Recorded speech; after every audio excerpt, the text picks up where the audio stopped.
இப்ப விஜய் ஆட்சி அமைச்சு 50 நாள் நிறைவடைஞ்சது. இந்த 50 நாள்ல அவருடைய ஆட்சி எப்படி இருக்குன்னு நினைக்கிறீங்க? 50 நாட்கள்ல குறை நிறை ரெண்டுமே இருக்கு.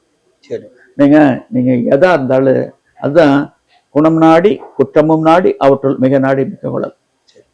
இதுதான். அதாவது ஒரு திட்டம் தீட்டுகின்ற பொழுது நன்மையும் தீமையும் நாடி நலம் புரிந்த தன்மையான் ஆளப்படும். ஒரு திட்டம் தீட்டுகின்ற பொழுது திட்டத்தால் விளையும் நன்மை என்ன தீமை என்ன இரண்டையும் எடை போட்டு விடை கண்டு நன்மை கூடுதலாக இருந்தால் செய்ய வேண்டும், தீமை கூடுதலாக இருந்தால் கைவிட வேண்டும். அந்த அடிப்படையில் பார்க்கின்ற பொழுது நன்மைகளும் இருக்கு. என்ன நன்மைன்னா, நீங்க முன்னெல்லாம் கோயிலுக்கு போனீங்கன்னா அந்த அந்த காலனி வைக்கிறதுக்கு இலவச காலனி முன்னையெல்லாம் பணம் வாங்குவாங்க. பணம் வாங்க மாதிரி விட மாட்டாங்க. இப்ப பணம் வாங்குறது இல்லை. காலையில் கோயிலுக்கு போனேன், பணம் வாங்கல, சரி, எடுத்து கொடுத்துட்றாங்க.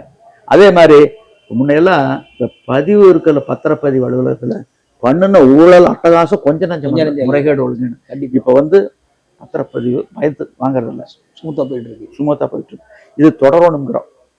அதே நேரத்துல இன்னைக்கு சட்டப்பேரவை உறுப்பினர்கள் அமைச்சர்கள் புரிதல் இல்லாம இருக்காங்க, இல்ல புதுசா வந்தவங்க.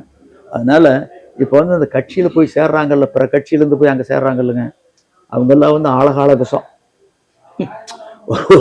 ஒரு பால் ஒரு குடத்துல இருக்குது, விஷத்தை 2 சொட்டு ஊதுனா முடிஞ்சதுல பால். அதேதான். அந்த மாதிரி இவங்க எல்லாம் ஆழகால விஷம் போயிருக்குது. இது என்ன பண்ணும்னு எனக்கு தெரியல. சரி.